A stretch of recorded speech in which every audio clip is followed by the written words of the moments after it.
Bonjour tout le monde. Ils sont partis. En tout cas, je voulais remercier Jenny et Sylvain. Jenny et Sylvain, oui. Excuse-moi, Jenny, je viens de te remarier avec Bernard.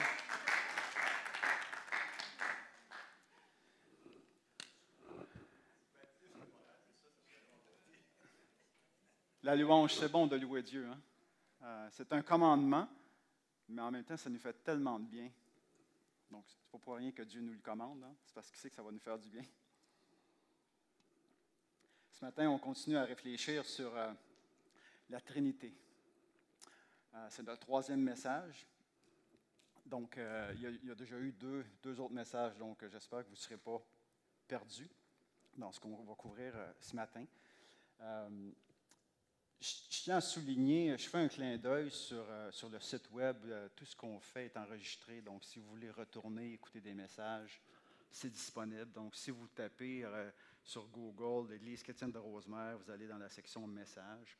Donc, vous avez accès à tous les autres messages. Donc, ça, c'est une chose à savoir.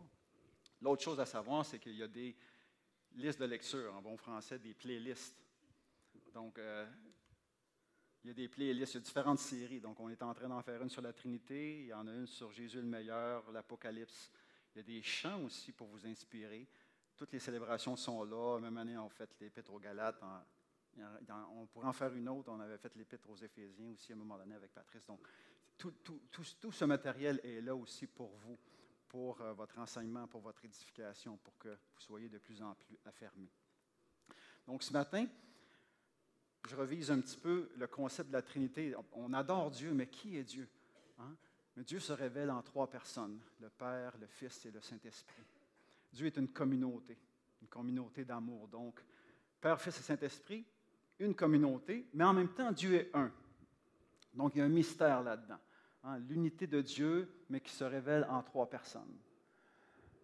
On pourrait dire aussi que Dieu est une relation éternelle d'amour. Avant même qu'on soit créé, avant même que la terre, que l'univers soit créé, Dieu est une relation d'amour. Trois personnes qui s'aiment de façon intense et de façon éternelle. Quand vous pensez à Dieu, vous pouvez penser à ces concepts-là. Trois personnes qui s'aiment, qui ont décidé un jour de nous créer, de créer l'univers et de se révéler à nous. Voici la Trinité. Unité dans la diversité. Ça, c'est un principe important qu'on peut découler de la Trinité. L'unité dans la diversité. Trois personnes différentes qui sont donc la diversité, mais qui sont unies, qui sont un. La diversité ne fait pas peur dans la Trinité. La diversité est quelque chose qu'ils embrassent, qu'ils apprécient, qu'ils valorisent, mais qui demeure un. Et ça a des grandes implications sur nous. Et c'est ce qu'on va voir aujourd'hui. On en a couvert déjà dans deux autres messages, mais ce matin, on va aborder ce concept de Trinité qu'on essaie de schématiser. Bon, c'est impossible de schématiser la Trinité, mais on essaie ensemble de le représenter. Donc, le Père, le Saint-Esprit et le Fils sont Dieu. Il y a des petits Dieu est, Dieu est, Dieu est. Et en même temps, le Saint-Esprit, ce n'est pas le Père ce n'est pas le Fils, ce n'est pas le Saint-Esprit. Donc, trois personnes différentes, avec des rôles différents, mais qui sont unies de toute éternité et qui s'aiment d'une façon folle. Donc, ils s'aiment, ils se soumettent les uns les autres. Chaque personne de la Trinité met le focus sur les deux autres. Ils ne sont pas là pour se glorifier eux-mêmes, ils sont là pour glorifier deux autres. Voici ce qui se passe dans la Trinité. Est-ce qu'on peut imaginer Dieu de cette façon-là? Oui, merci. Merci, Sylvain. Même je t'ai rebaptisé tantôt. Donc, aujourd'hui, on va regarder l'impact de ce concept de la Trinité sur trois types de relations. Relations homme-femme, ou en général. Et après ça, dans le mariage. Et on va parler aussi de sexualité ce matin. Donc, pas des choses qu'on aborde souvent, mais on va voir quelle est l'incidence, c'est quoi l'impact de la Trinité sur ces trois types de relations. Vous êtes avec moi? Personne ne se sauve en courant? Parfait. Premier texte que j'aimerais aborder avec vous, ça se trouve au tout début de la Bible, Genèse 1, où on parle de l'histoire de la création. Donc, on retrouve ça. Puis Dieu Et le mot Dieu qu'on a choisi, on a choisi un mot qui est au pluriel. Donc, c'est étonnant. Donc, déjà, on a un concept d'un pluriel en parlant de Dieu. Donc, Dieu n'est pas seul. On ne parle pas de Trinité encore, mais au moins, il y a un pluriel. On sait qu'il n'est pas tout seul. Et il dit « faisons », verbe au pluriel, l'être humain à notre pluriel, image. Donc, on voit qu'il y a du pluriel. Hein? Dieu, dans sa Trinité, décide de créer l'univers et l'être humain. Il continue. Qu'il domine. Bon, j'ai mis le mot en parenthèse, gouverne, parce que le mot dominer, des fois, c'est mal conçu. On peut dominer la terre, on peut en abuser, on peut la polluer, on peut la jeter, mais ce n'est pas ça le sens du texte. C'est d'en prendre soin, de gouverner. Le même gouverner, ça peut nous employer. On peut dire qu'il y a des mauvais gouvernements, non. Mais on peut gouverner d'une bonne façon aussi. Donc, comprenez le sens? Sur les poissons, sur les oiseaux, sur le bétail, sur toute la terre. Ça, c'est le mandat qui nous est donné. Dieu créa l'être humain à son image. Ça, c'est important. C'est ce qui fait que chaque être humain a une dignité intrinsèque. Parce que chaque être humain est créé à l'image de Dieu. Qu'il soit croyant ou pas, qu'il soit bouddhiste ou peu importe, blanc, noir, jaune, chaque être humain est créé avec une dignité intrinsèque parce que créé à l'image de Dieu. Ça, c'est important. Il le créa à l'image de Dieu. Il créa l'homme et la femme. Donc, l'idée ici du texte, c'est qu'il le créa mâle et femelle. Donc, il y a une séparation. Et il y a aussi une unité. Hein? Et il n'y a pas un troisième type. Hein, c'est à la vogue dans notre époque aujourd'hui de dire « je ne suis pas un homme, je ne suis pas une femme, je suis un je ne sais pas quoi ». Je n'ai pas dit ça. J'espère que ça n'a pas été enregistré non plus. Mais vous voyez, il n'y a pas cette troisième catégorie. Dans le texte biblique, tu es un homme ou tu es une femme. Okay? Et Dieu les bénit, il leur dit « soyez féconds ». Donc, qu'est-ce qu'on peut retirer de ce texte? Il y a de l'harmonie. Hein? Il y a de l'harmonie dans la Trinité. Et à un moment donné, ils prennent un café, les trois ensemble, sur le bord du comptoir, puis ils se disent, on a un projet. Faisons l'être humain. Okay? Il y a une concertation entre les trois de nous créer. Hein? Imaginez là, que le Père, le Fils, le Saint-Esprit se sont parlé à un moment donné, puis ils ont dit, on va créer l'être humain. Hein? C'est fou. En prenant un cappuccino sur le bord du feu. Là, plusieurs éternités passées. Donc, ils avaient le projet de nous créer. Okay? Et ils se sont concertés. Donc, dans l'image, dans la dynamique de la Trinité, il y a de la concertation. Et ça nous a été donné aussi à nous, l'être humain créé à l'image de Dieu. Est-ce que vous pouvez imaginer la chicane dans la Trinité? Hein? Non, c'est comme inconcevable. On ne peut pas penser que ces trois personnes-là chicanent. Hein? Donc, c'est l'harmonie. Par contre, ils ont quand même des rôles différents. Hein? Le Père, ce n'est pas comme le Fils ce n'est pas comme l'Esprit. Chacun a son rôle, mais il y a quand même de l'harmonie. Donc, on peut être différent tout en étant unis. Wow! Ça, c'est important pour nous.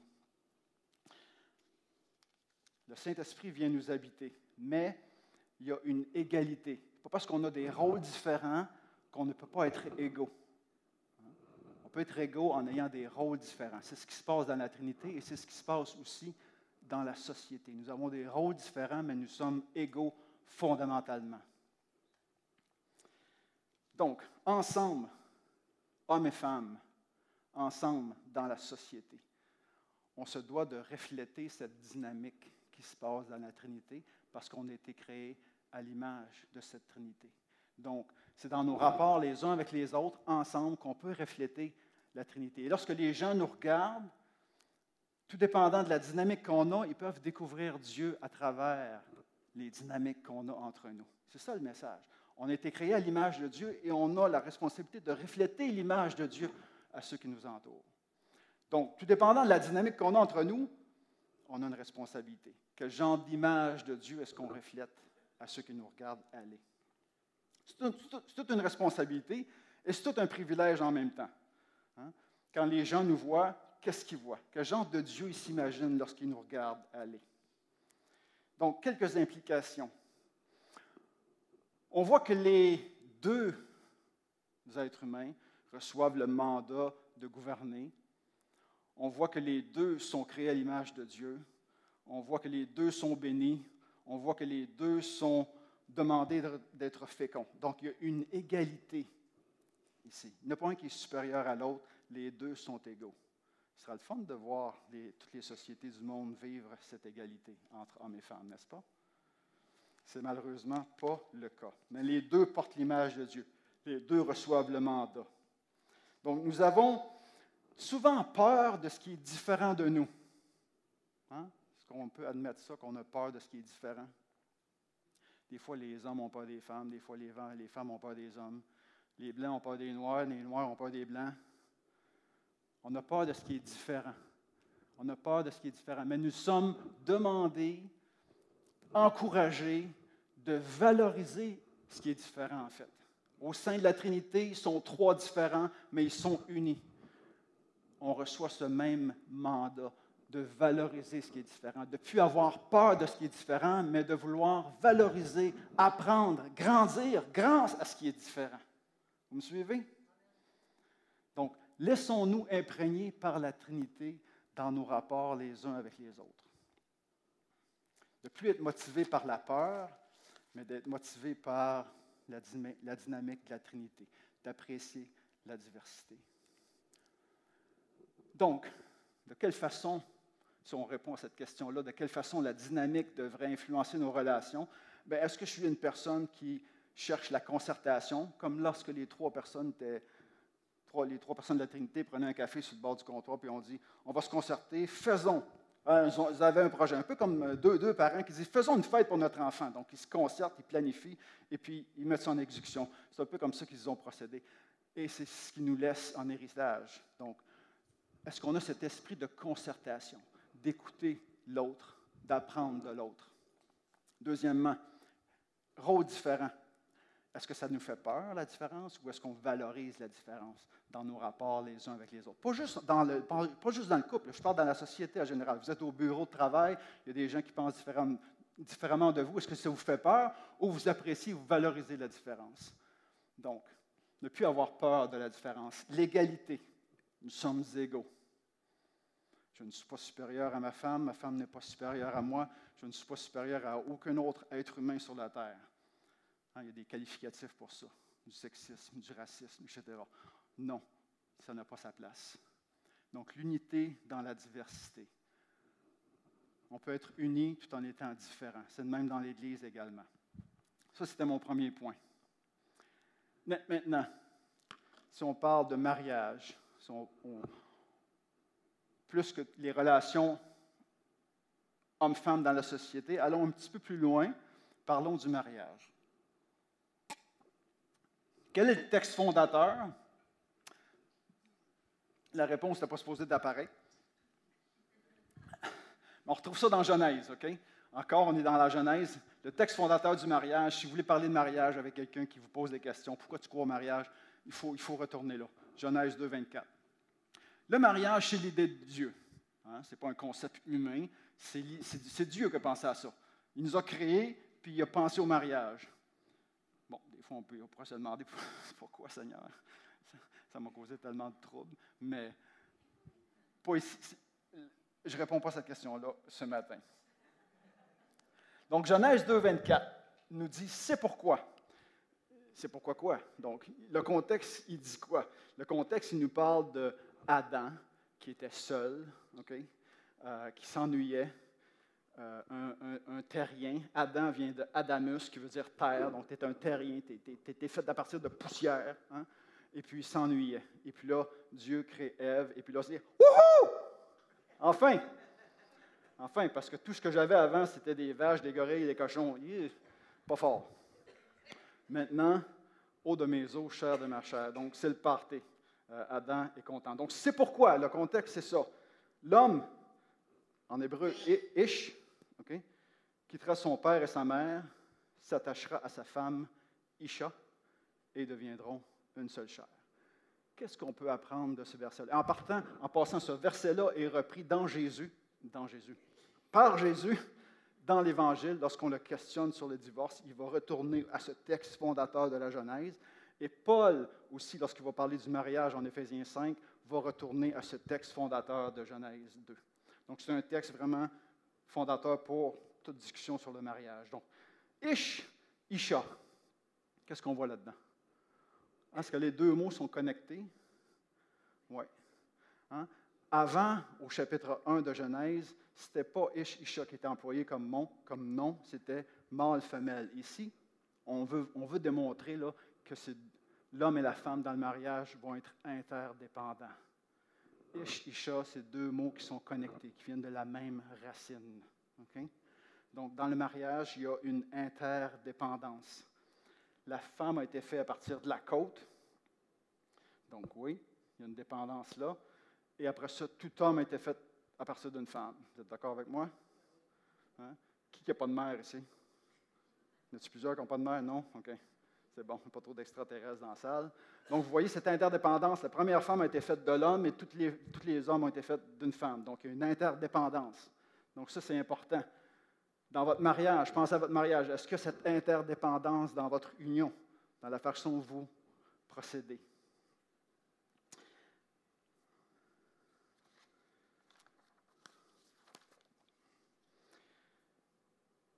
Donc, il y a ça à retenir. L'homme, Ish et puis Isha.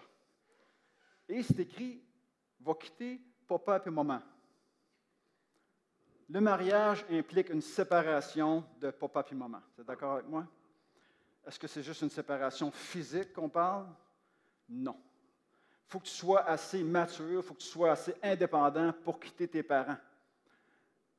C'est aussi un changement de loyauté. Tu vas cesser d'être loyaux à tes parents comme référence première et tu vas devenir loyal à ton épouse, à ton conjoint comme référence primaire. Moi et Dominique, on conseillait un jeune couple il n'y a pas longtemps et puis on sent que le jeune homme est encore, il veut se marier avec la jeune femme, mais il est encore trop loyal à ses parents. Il faut qu'il quitte pour créer une nouvelle entité si on veut que ça fonctionne dans un mariage. Donc, première étape, l'homme doit quitter papa et maman. Il doit être assez mature et indépendant pour fonder une nouvelle entité. Alors, il y a le sens physique, mais il y a le sens psychologique aussi. À partir de la maison, avoir d'autres points de référence, créer une nouvelle entité, arrêter de dire à ta femme que la sauce à spaghetti de ta mère est meilleure. Tu sais, non, on arrête ces affaires-là. Tu quittes maman et papa, et puis tu établis quelque chose de nouveau.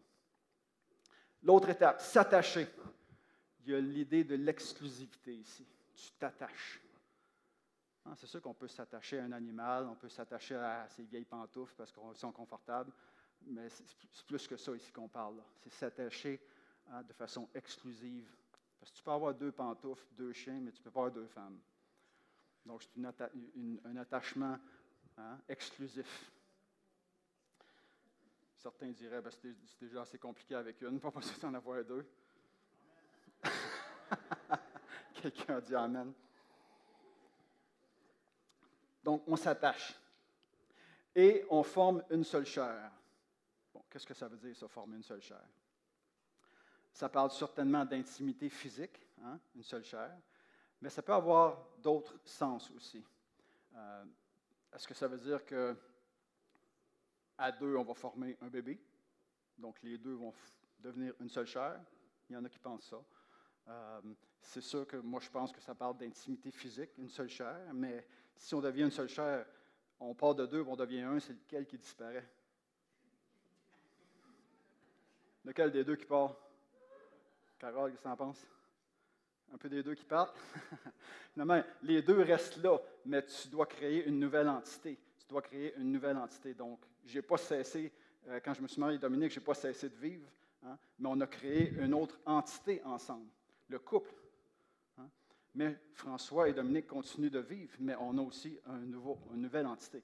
Donc, on devient une seule chair dans ce sens-là. On parle d'intimité physique. Est-ce que ça se limite là? Je ne crois pas.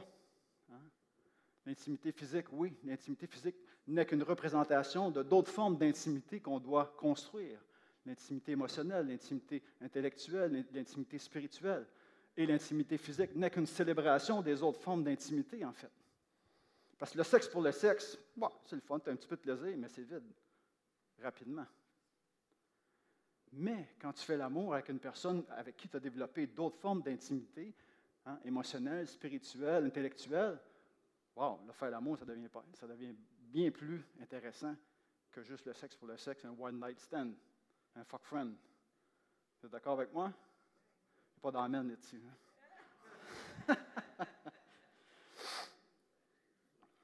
La vraie sexualité est un don de Dieu. Dieu nous donne un élan vers l'autre pour chercher son bien. Ça, c'est la vraie sexualité.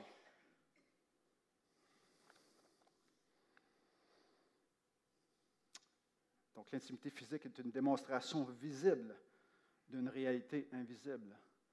C'est une réalité qui se montre visiblement, mais qui reflète quelque chose de vrai dans ton cœur qui s'est passé avant.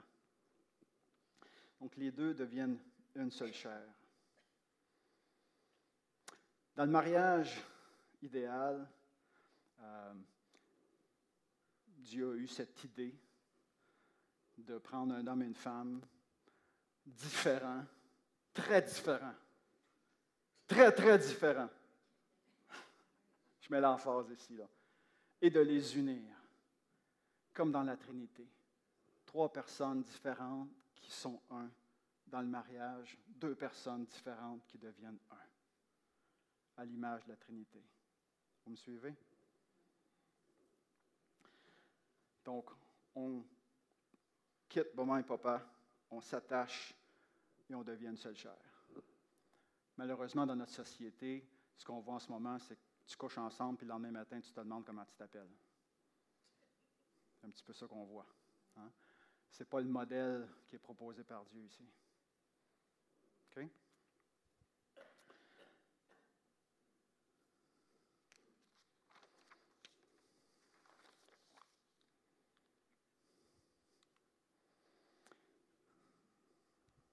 Il y a des petites affaires de PowerPoint qui n'ont pas marché là dans la. C'est pas grave. C'est pas grave. Je vous parle de Trinité, je vous parle de mariage.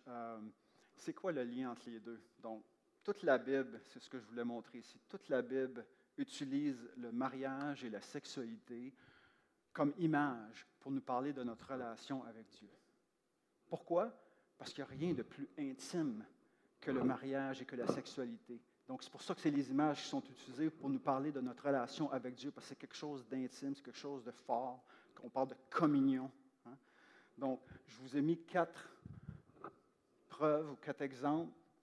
Donc, l'Église est définie en tant qu'épouse. Donc, on utilise le modèle du mariage pour parler de cette relation entre l'Église et Dieu.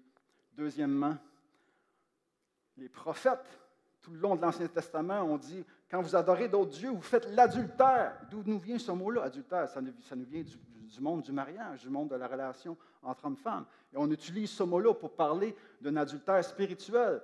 Tu couches avec d'autres, tu adores d'autres dieux. Comprenez le langage? Donc, on utilise le langage du mariage pour parler de notre relation avec Dieu. Troisièmement, le paradis est comparé à des noces. Un autre langage du mariage. Le paradis est comparé à des noces. Le paradis dans l'Ancien Testament, c'est, comment ça dit ça? Ce qu'on voyait hier, là, éternité de délices et abondance de joie. Voici l'image du paradis dans l'Ancien Testament. Wow, ça vous tente-tu? Et quatrièmement, Éphésiens 5, l'apôtre Paul va faire ce parallèle vraiment entre notre relation à Dieu, entre l'Église et Dieu et le mariage. Il va dire que le mari doit aimer sa femme. Ma job à moi, c'est d'aimer ma femme. Comment? Comme Christ a aimé l'Église. Wouhou! Comment est-ce qu'il a aimé l'Église? Il a donné sa vie pour elle. Les hommes, on est prêts? C'est facile, tu n'es pas marié. Les femmes, comment est-ce qu'elles doivent aimer? En respectant leur mari comme l'Église respecte Jésus. C'est ça le modèle qui nous est donné. Okay? Donc, avec le temps qui nous reste, J'aimerais parler de sexualité. Personne ne se sauve? Non? OK. Avant d'aborder le texte qui se trouve dans 1 Corinthiens 7, je dois faire expliquer le contexte un petit peu pour qu'on saisisse bien ce texte-là. OK? Donc, le contexte dans 1 Corinthiens, c'est quoi? Il y avait des visions bizarres à Corinthe, qui est une ville où l'apôtre Paul a établi une église. OK? Donc, il écrit une lettre par la suite, 1 et 2 Corinthiens. Donc, il y avait deux visions opposées de comment est-ce qu'on fait dans la vie pour s'approcher de Dieu. OK? Première vision, l'ascétisme. C'est quoi ça? Qu'est-ce que ça mange en hiver? Ça vient de la pensée grecque, hein, qui met une séparation entre l'esprit, l'âme et le corps. Le corps, c'est quelque chose de pas bon.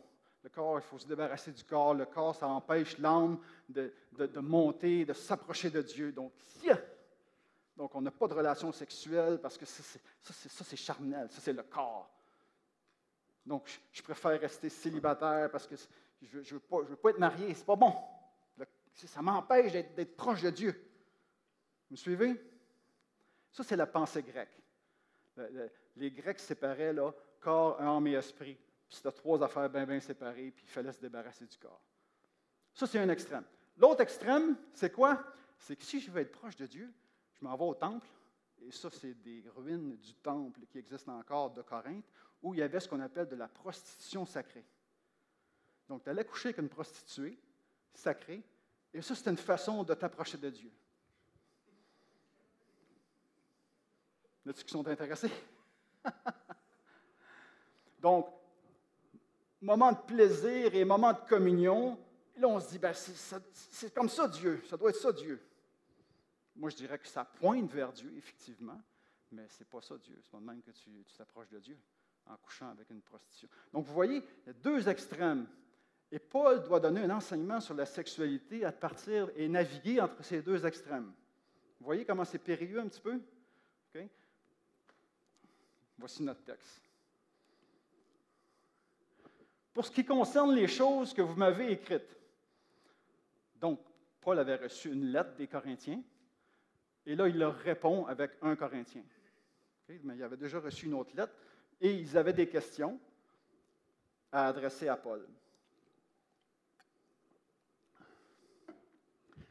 Il leur dit, « Bon pour l'homme de ne point toucher de femme. » C'est quoi c'est ça? Hein? Est-ce que c'est une vérité? Est-ce que c'est bon de ne point toucher de femme, de ne pas avoir de relations sexuelles avec les femmes? C'est ça que la Bible enseigne?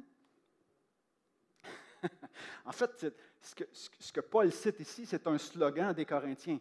Eux pensaient ça. Eux ont écrit ça dans leur lettre. Est-ce qu'il est bon pour un homme de ne pas toucher une femme? Et Paul répond. Vas-y, si tu veux être célibataire, correct, fais comme moi, good. Mais si ça t'amène à l'impudicité, puis si tu te retrouves au temple, non, ça ne marche pas là. Si tu veux vivre le célibat pour te consacrer, puis donner ta vie au Seigneur, parfait, parce qu'on a tous reçu un don différent. Il va dire qu'il y en a qui ont le don de célibat et d'autres qui ont le don de mariage. Savez-vous lequel vous avez? Savez-vous lequel vous souhaitez avoir? Mais vous avez cet exercice-là à faire pour vous-même. Vous devez déterminer à quoi le Seigneur vous appelle. Le don de célibat, ça existe et il y en a encore qui l'ont aujourd'hui. Il y a un des auteurs que j'aime beaucoup, John Stott. C'est un célibataire. Il a consacré sa vie à écrire des livres pour le peuple de Dieu, pour l'édifier. Jésus était célibataire. Paul, il était rendu célibataire, peut-être marié et maintenant.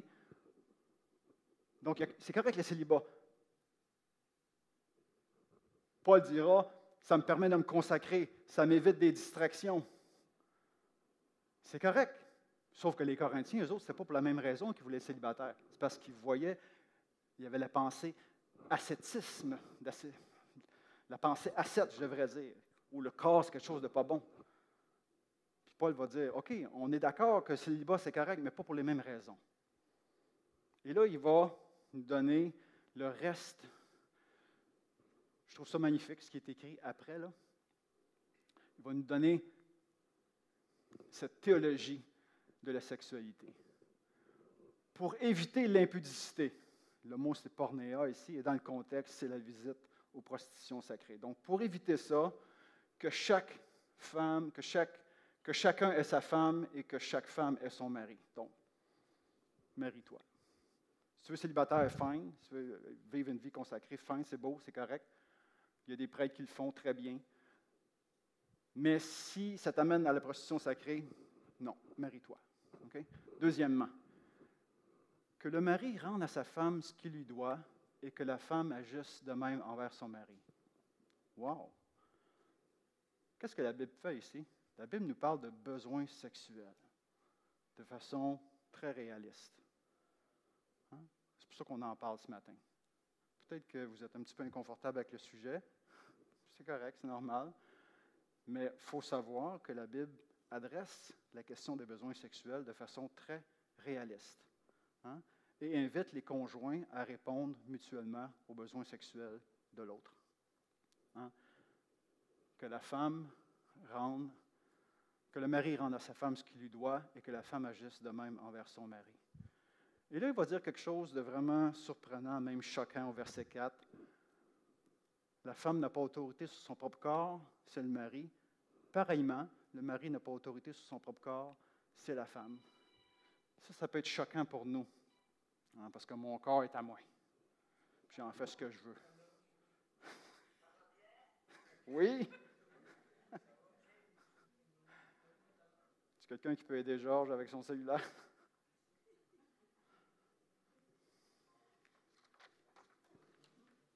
C'est bon. On te pardonne, Georges. J'ai perdu le fil. On parlait de besoins sexuels. Hein, c'est ça qu'on parlait? Verset 4. Ce que je n'ai pas dit, que j'avais mis dans mes notes, c'est que ce que Paul fait ici, c'est quand même révolutionnaire. De parler de besoins sexuels égaux, autant de ceux de la femme que ceux de l'homme, ce qui était du non-dit à l'époque. Okay? Donc, il est en train de mettre une égalité entre conjoints, qui est un concept de réciprocité, d'interdépendance et d'égalité.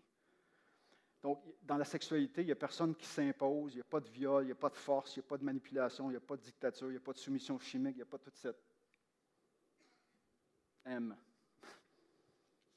Je vous laisse composer le reste du mot.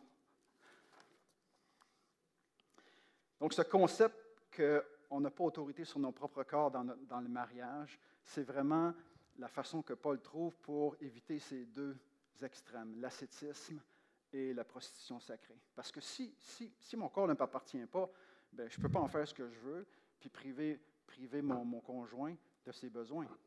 Non plus, je ne peux pas aller à la prostitution sacrée parce que mon corps ne m'appartient pas. Donc, vous voyez? Donc, dans le mariage, il y a comme cette soumission mutuelle qui est proposée entre les conjoints. Tu ne peux pas faire n'importe quoi de ton corps. Je répète ici, c'est vraiment la façon que Paul a d'éviter ces deux extrêmes. L'ascétisme d'un côté, prostitution sacrée de l'autre côté. Donc, dans le mariage chrétien, c'est différent. Tu cherches à combler les besoins de ton partenaire. Il n'y a pas d'ascétisme. Encore une fois, c'est révolutionnaire, ce concept. Hein? On parle d'interdépendance, d'égalité. Il n'y a pas de game de pouvoir. On ne marchande pas le sexe. Il n'y a pas d'égoïsme. Hein? Tu vas coucher sur le chauffe-eau à soir. On entend ça souvent. Hein? Donc, il y a comme des fois une manipulation avec la sexualité. Non, il n'y a pas de ça. Il y a une mutualité. Il y a une soumission mutuelle. Ne vous privez point l'un de l'autre. Okay? Donc, l'apôtre s'attend à ce que les couples mariés aient des relations sexuelles. Ne vous privez pas. Ne vous volez pas, même, serait le meilleur sens du texte. Ne vous volez pas. Exception, si vous êtes d'accord, donc, concertation, et pour un but spirituel, afin de vaquer à la prière. Est-ce qu'il pourrait y avoir d'autres raisons? Peut-être. Le texte ne le dit pas, je le crois. Okay? Mais avant de vous priver, avant de vous abstenir, concertation, puis deux, il y a un but spirituel à cette abstinence volontaire. Mais retournez ensemble. Il y a un réalisme dans la Bible que j'adore, que j'aime. Retournez ensemble. Pourquoi? Parce que si tu es abstinent trop longtemps, Satan va te tenter. On parle de besoins sexuels ici, on parle de tentation sexuelle. Si tu es trop abstinent longtemps, ça se peut que Satan te tente. Et c'est le rôle des conjoints de répondre aux besoins mutuels. Vous êtes avec moi?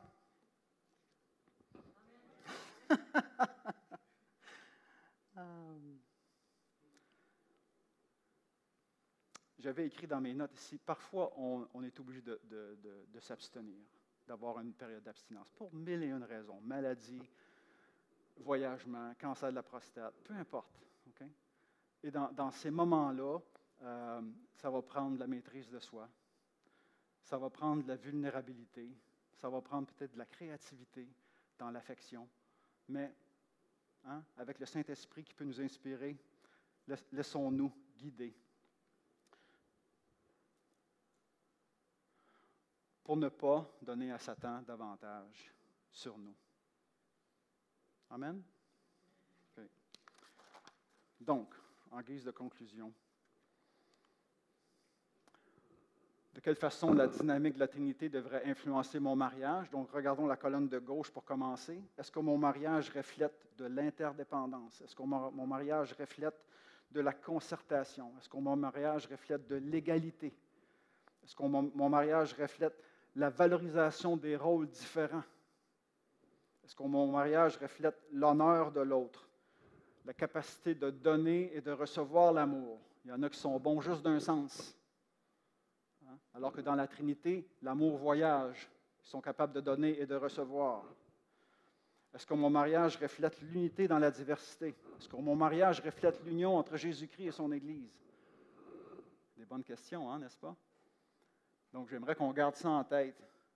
Comment est-ce que la Trinité a une influence sur mon mariage? Deuxièmement, au niveau de la sexualité, faire l'amour. Un mot tellement galvaudé dans notre société, qui a perdu littéralement son sens. Quand je fais l'amour, est-ce que je construis l'amour? Ou c'est juste un rapport génital? Faire l'amour, ça veut dire construire l'amour, n'est-ce pas?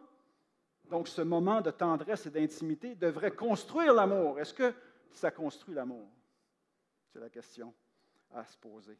Est-ce que ma sexualité reflète cette intimité, cette communion, cette exclusivité, cette union dans la diversité? Parce qu'on est différents, je l'ai dit tantôt, et on s'unit. Chercher le bien de l'autre, donner et recevoir dans l'union sexuelle. Et le peuple de Dieu dit? Voilà la troisième leçon sur la Trinité. S'il y en a qui veulent approfondir 1 Corinthiens, à partir de fin septembre et en octobre, les jeudis soirs, j'aurai l'occasion de donner des leçons sur l'épître de 1 Corinthiens pendant 6 soirs. Okay? Donc, j'en profite pour commencer à le publiciser. Donc, Jenny et Bernard, si vous voulez revenir pour clôturer avec un chant, je reprendrai peut-être le premier, parce que ça dit qui tu es. Donc, j'aimerais qu'on pense à Dieu dans ce concept de Trinité. Okay? Vous êtes avec moi? Amen.